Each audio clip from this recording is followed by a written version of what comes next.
सम्यक क्या है?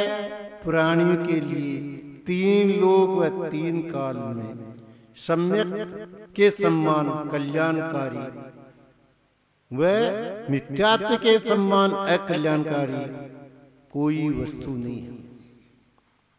सम्यक दर्शन से शुद्ध जीव वर्तित होने पर भी नरक त्रियंश नपुंसक स्त्री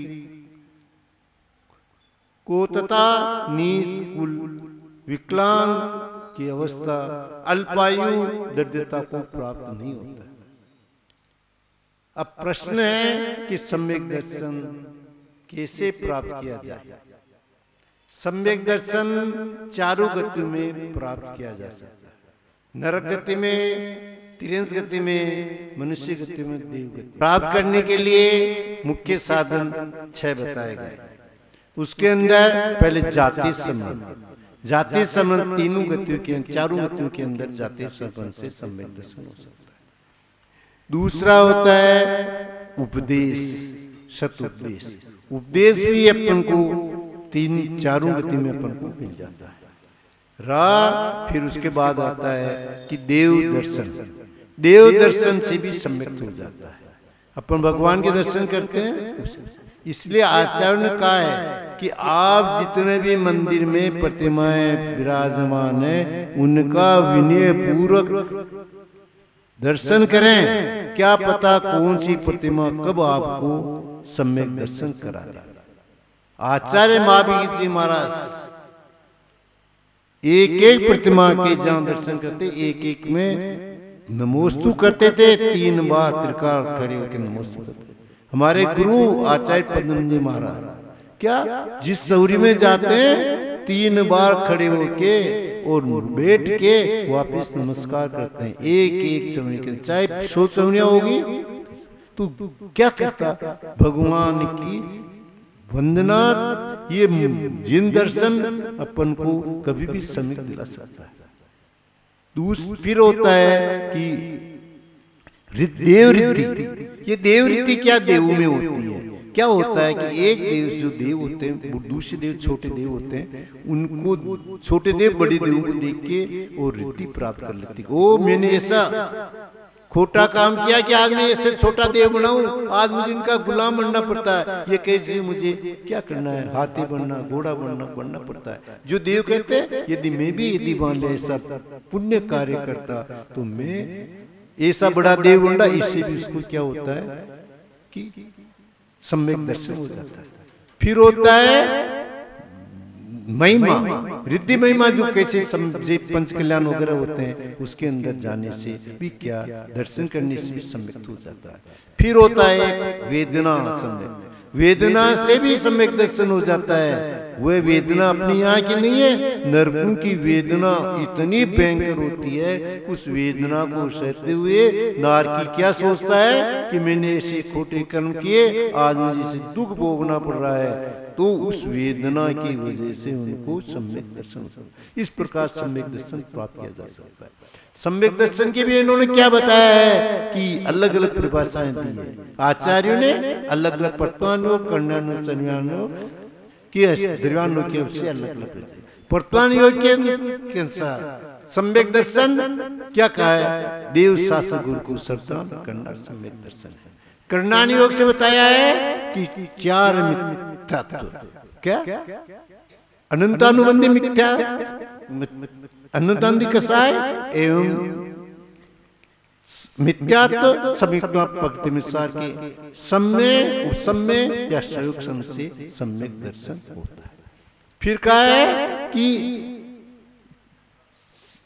तत्व श्रद्धान सम्यक दर्शन, 7 तत्वों का श्रद्धान से सम्यक दर्शन।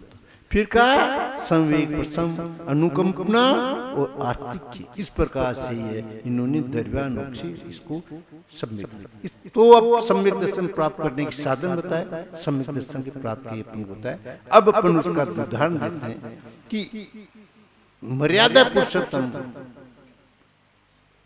रावण को हरा के और जब आ जाते हैं अपने खंड विश्राम स्थल पर, फिर लक्ष्मण को कहते हैं हे लक्ष्मण तुम रावण को जाके कुछ शिक्षा लेके आओ। वह बहुत विद्वान है, बहुत विद्या है उसके पास, तू उससे उसके मरण से पहले कुछ शिक्षा ले ले। तो लक्ष्मण क्या कहता है, भैया आपको तो ये देखता है रावण, वो ऐसा अपन को कितनी कितनी आदतें थी, सीता माता को कहाँ कहाँ इससे सुन के ऐसे दुष्ट आदमी बाद में चाहूं। लेकिन भैया देखो, शिक्षा लेने के लिए दुष्ट नहीं होता है, सज्जन नहीं होता है, जहाँ ज्ञान होता है वहां शिक्षा ले लो। रावण के अंदर इतना ज्ञान था, बहुत ज्ञान था, विद्याएं थी, इतनी विद्या शक्ति किसी को उचित नहीं थी, तो तुम उससे कुछ शिक्षा लेके आओ। लक्ष्मण को बार बार जब कहने को जाता है, लक्ष्मण शिक्षा लेने के लिए जाता है, परंतु क्या होता है, वह जाके सिर के ऊपर बैठ जाता है और रावण से कहता है मुझे ज्ञान दो, शिक्षा दो। रावण भी ज्ञानी था ना, कुछ बोलता नहीं है। थोड़ी देर बैठा रह के लक्ष्मण वापस आ जाता है श्री राम के पास, वो कहते हैं भैया आपने कहाँ भेज दिया दुष्ट आदमी के पास, मैं वहां इतने देर बैठे रह के आ गया, मेरी बात ही नहीं सुनी उसने। लक्ष्मण जी, राम जी ज्ञानी थे, भैया तू कहाँ बैठा है, क्या है कि कहाँ बैठा रहूं, सिर पर बैठ के आयो, क्या सिर पे बैठने वालों ज्ञान मिलता है? विनय गुण होना चाहिए। जिसको ज्ञान लेना है तो जिससे नीचे बैठ, उसके सामने बैठ, जब तुझे ज्ञान मिलेगा।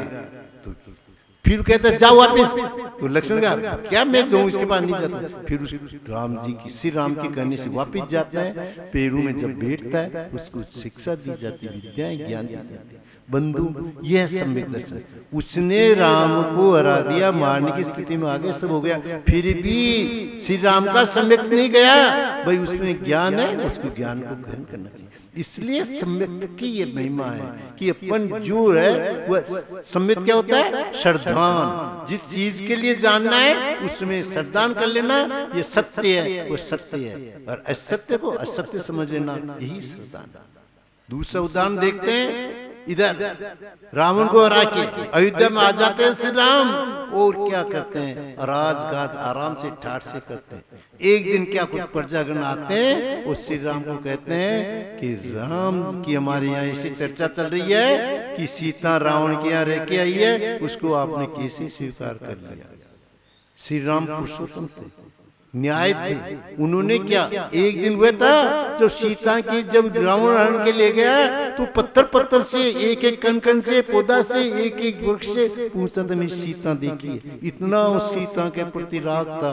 परंतु जब देखा कि सीता का इस प्रकार से समाज के अंदर क्या बदनाम हो रही है, इस प्रकार का उसका लोगों ने क्या लगा दिया, उसके ऊपर आक्षेप लगा दिया, तो तुरंत उससे वन में भेज देते हैं। वो सीता रथ में बैठ के कृतांत जो है सेनापति ले जाके जब उसको जंगल में छोड़ते हैं तो उससे कहते हैं भैया रथ में बैठी हुई सीता माता नीचे उतरिए, मेरा क्या हुआ, रथ का क्या पेड़ा खराब हो गया है, तो ठीक इसको ठीक करेंगे।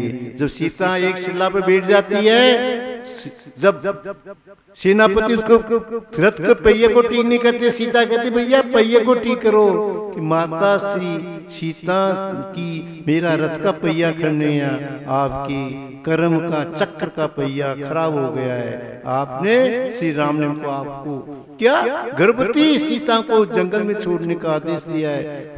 कृतांत सेनापति कहता ओह मैं ऐसा भागा किसी का दास हूं, आज मुझे ऐसा, पर एक बात संदेश, सेनापति कहता माता श्री को श्री राम के प्रति कोई संदेश है? हाँ संदेश एक ही है, श्री राम को जाके कह देना कि जिस प्रकार सीता ने आपको छोड़ा है उस प्रकार धर्म को कभी मत छोड़ देना।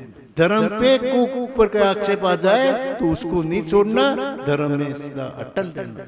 यहाँ देखो कितनी सम्यक की बात कही सीता ने।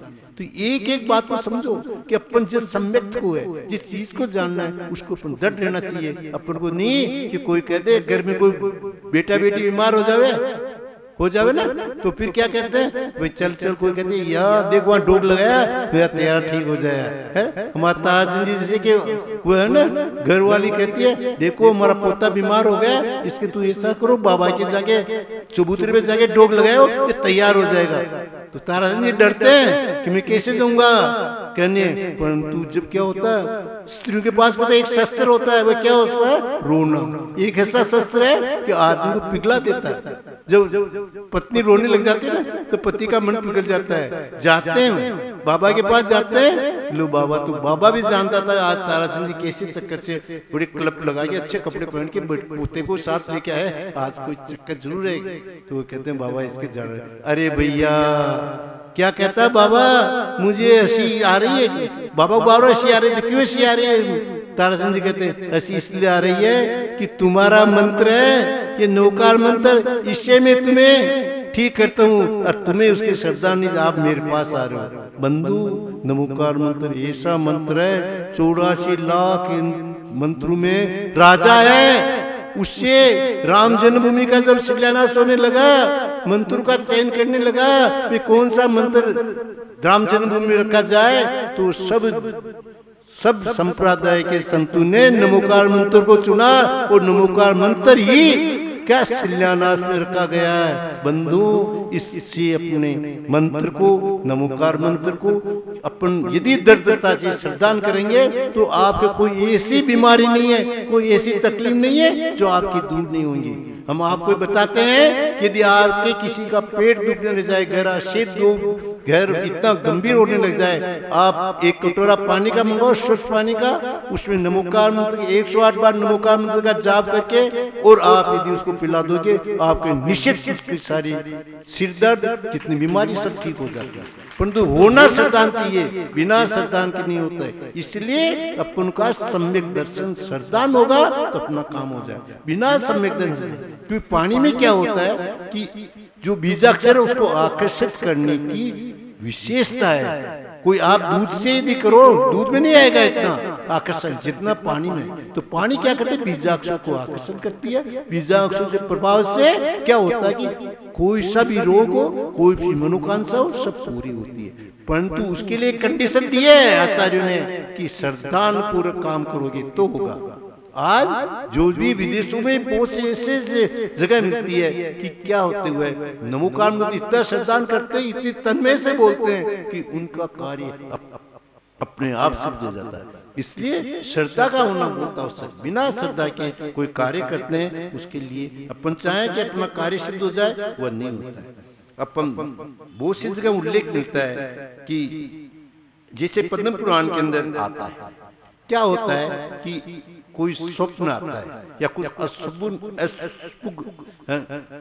सुगुण नहीं होता है या शुभ क्रिया दी जाती है, तो उससे क्या होता है कि लगता है कि काम सिद्ध होने वाला है। एक बार सीता को स्वप्न आता है, काली साड़ी पहनी हुई है, काली साड़ी पहनी हुई है, और क्या हुआ, दाई आंख पड़ गई है। श्री राम को कहते हैं कि भैया मेरे इस प्रकार हो रहा है। भैया देखो ये शुभ संकेत कार्यकारी नहीं होते हैं, निमित्त जरूर होते हैं। होना तो अपने कर्म का उदय होगा वही होगा जो उसका, परंतु वह संकेत दे देते हैं। तो क्या होता है, वही होता है कि काली साई के बाद उसको वही वनवास जाना पड़ता है सीता को। तो ये क्या पहले से संकेत मिल जाते हैं कि होता है। जैसे भगवान गर्भ में आते हैं ना, तो 9 महीने पहले, 6 महीने पहले गर्भ में आने से पहले संकेत मिल जाते हैं कि तीर्थन का अवतरण होने वाला है। तो ये सब संकेत है, परंतु करता नहीं है। इस प्रकार उसको कहा है कि इस प्रकार अपन को क्या करना चाहिए, इन संकेतों पर अपन को क्लेशित नहीं हो जाना चाहिए, दुखी नहीं हो जाना चाहिए। ठीक है, सावधान जरूर हो जाना चाहिए। अपन को अपना पुरुषार्थ करते रहना चाहिए। जब पुरुषार्थ करते रहेंगे तो जरूर अपन को उसकी सफलता मिल जाती है।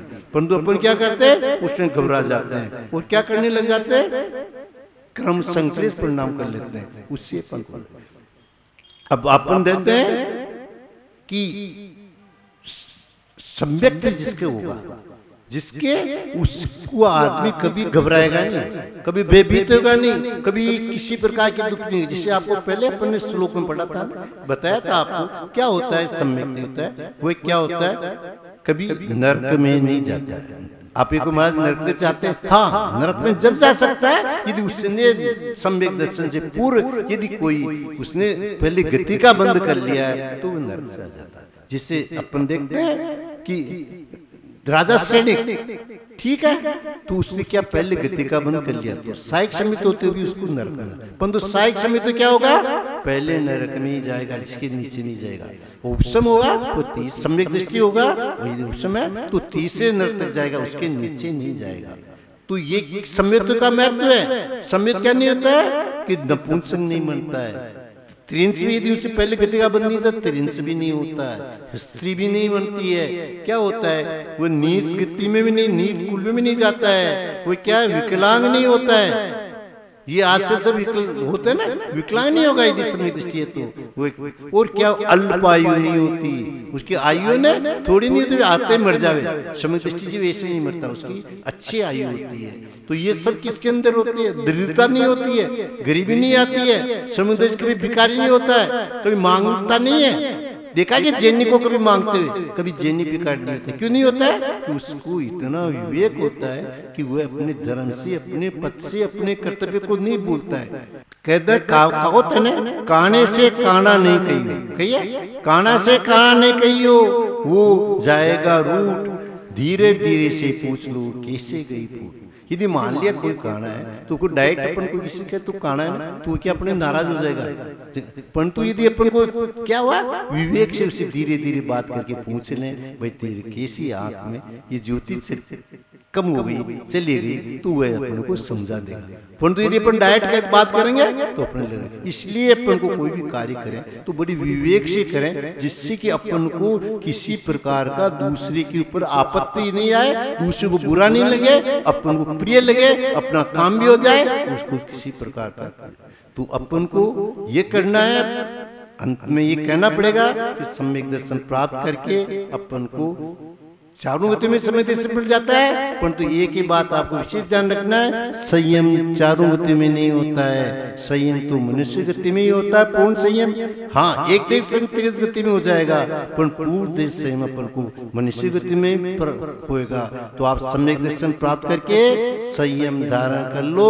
संयम धारण करके अपने आत्मा का कल्याण करो। बिना सम्यक दर्शन के संयम भी कार्य कर रही है, और सम्यक ग्रहण कर लिया, और यदि अपन संयम धारण वो भी कार्य नहीं है। इसलिए तत्वासुतम दिया, सम्यक दर्शन ज्ञान चाहता मोक्ष मार्ग है। तीनों का साथ होना जरूरी है। सम्यक दर्शन, सम्यक ज्ञान, सम्यक चाहत, जब भी अपन को मोक्ष मिलेगा। वही मोक्ष का रास्ता है। तो मोक्ष प्राप्त करने के लिए अपन को क्या करना, सम्यक दर्शन प्राप्त करना पड़ेगा। और सम्यक दर्शन के साथ ज्ञान और चारित्र को, ज्ञान मध्य में, इधर भी सम्यक भी ज्ञान होना चाहिए, चारित्र भी ज्ञान से होता है, इसलिए इसको मध्य में रखा गया। इन्हीं भावनाओं के साथ में अब आपको ही कहता हूँ, सम्यक दर्शन प्राप्त करके संयम धारण करके अपनी आत्मा का कल्याण। बोलो महावीर स्वामी की जय।